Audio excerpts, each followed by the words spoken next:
नमस्कार मित्रों, हमारे चैनल में आपका स्वागत है।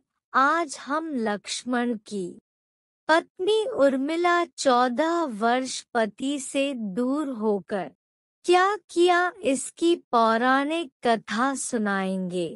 पौराणिक मान्यता के अनुसार शेषनाग के कई अवतारों का उल्लेख मिलता है, जिनमें राम के भाई लक्ष्मण और कृष्ण के भाई बलराम मुख्य है। रामायण अनुसार राजा दशरथ के तीसरे पुत्र थे लक्ष्मण। उनकी माता का नाम सुमित्रा था। लक्ष्मण के लिए राम ही माता पिता, गुरु, भाई सब कुछ थे और उनकी आज्ञा का पालन ही इनका मुख्य धर्म था। वे उनके साथ सदा छाया की तरह रहते थे। भगवान श्री राम के प्रति किसी के भी अपमानसूचक शब्द को ये कभी बर्दाश्त नहीं करते थे। वास्तव में लक्ष्मण का वनवास राम के वनवास से भी अधिक महान है। 14 वर्ष पत्नी से दूर रहकर उन्होंने केवल राम की सेवा को ही अपने जीवन का ध्येय बनाया। वाल्मीकि रामायण के अनुसार उर्मिला जनकनंदिनी सीता की छोटी बहन थी और सीता के विवाह के समय ही दशरथ और सुमित्रा के पुत्र लक्ष्मण को ब्याही गई थी। जब राम और सीता के साथ लक्ष्मण भी वनवास को जाने लगे, तब पत्नी उर्मिला ने भी उनके साथ जाने की जिद की, परंतु लक्ष्मण ने उन्हें यह कहकर मना कर दिया कि अयोध्या के राज्य को और माताओं को उनकी आवश्यकता है। उर्मिला के लिए यह बहुत कठिन समय था, ऐसे में जबकि वह नववधू थी और उसके दाम्पत्य जीवन की तो अभी शुरुआत ही हुई थी।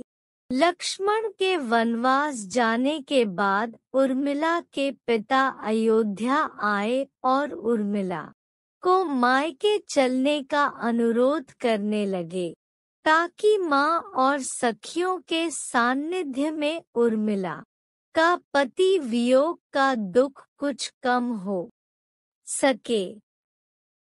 परंतु उर्मिला ने अपने मायके मिथिला जाने से इनकार करते हुए कहा कि पति की आज्ञा अनुसार पति के परिजनों के साथ रहना और दुख में उनका साथ न छोड़ना ही अब उसका धर्म है। यह उर्मिला का अखंड पतिव्रत धर्म था। जब लक्ष्मण जा रहे थे, तब इस सबसे विकट क्षणों में भी उर्मिला आंसू न बहा सकी, क्योंकि उनके पति लक्ष्मण ने उनसे एक और वचन लिया था कि वह कभी आंसू न बहाएंगी, क्योंकि अगर वह अपने दुख में डूबी रहेंगी तो परिजनों का ख्याल नहीं रख पाएंगी।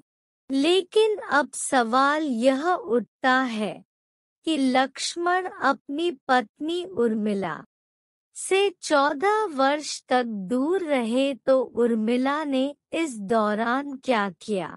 इस संबंध में मान्यता कर आधारित एक कथा पढ़ने को मिलती है।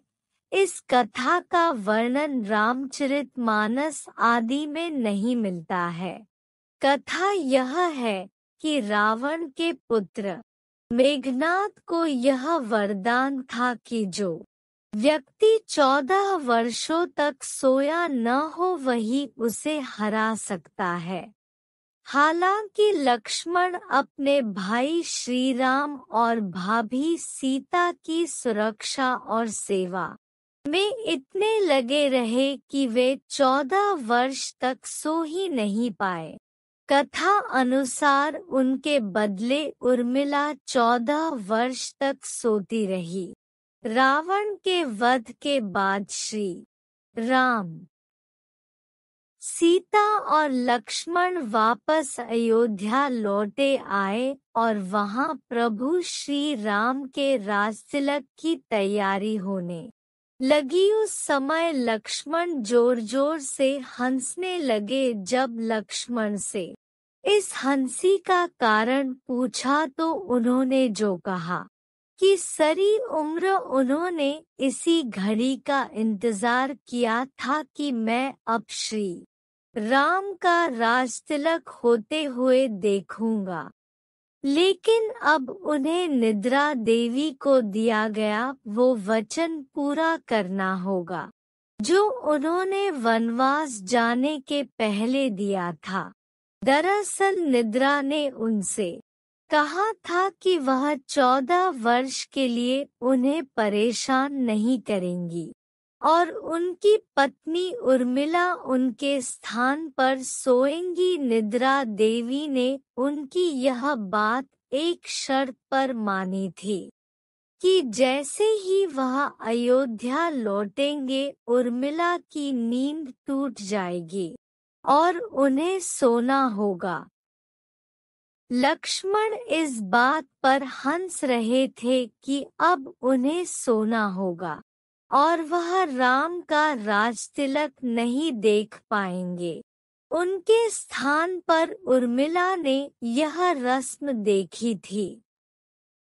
लक्ष्मण के उर्मिला से अंगद और चंद्रकेतु नाम के 2 पुत्र तथा सोमदा नाम की एक पुत्री उत्पन्न हुई। अंगद ने अंगदियापुरी तथा चंद्रकेतु ने चंद्रकांतापुरी की स्थापना की थी। उर्मिला के पतिव्रत का बल। एक अन्य कथानुसार लक्ष्मण की विजय का मुख्य कारण उर्मिला का पतिव्रत था। मेघनाद के वध के बाद उनका शव श्री राम जी के युद्ध शिविर में रखा हुआ था।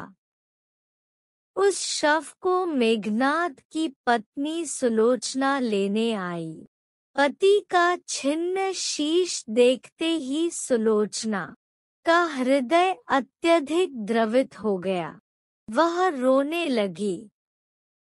रोते रोते उसने पास खड़े लक्ष्मण की ओर देखा और कहा, सुमित्रानंदन, तुम भूलकर भी गर्व मत करना कि मेघनाद का वध मैंने किया है।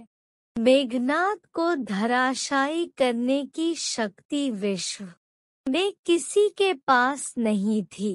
यह तो 2 पतिव्रता नारियों का भाग्य था।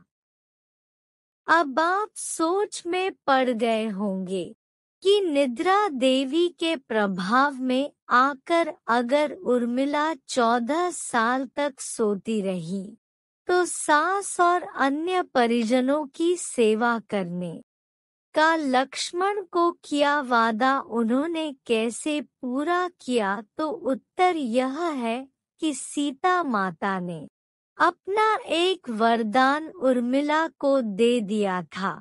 उस वरदान के अनुसार उर्मिला एक साथ 3 कार्य कर सकती थी। अगर मेरी यह वीडियो आपको अच्छा लगे तो मेरे चैनल को सब्सक्राइब करें।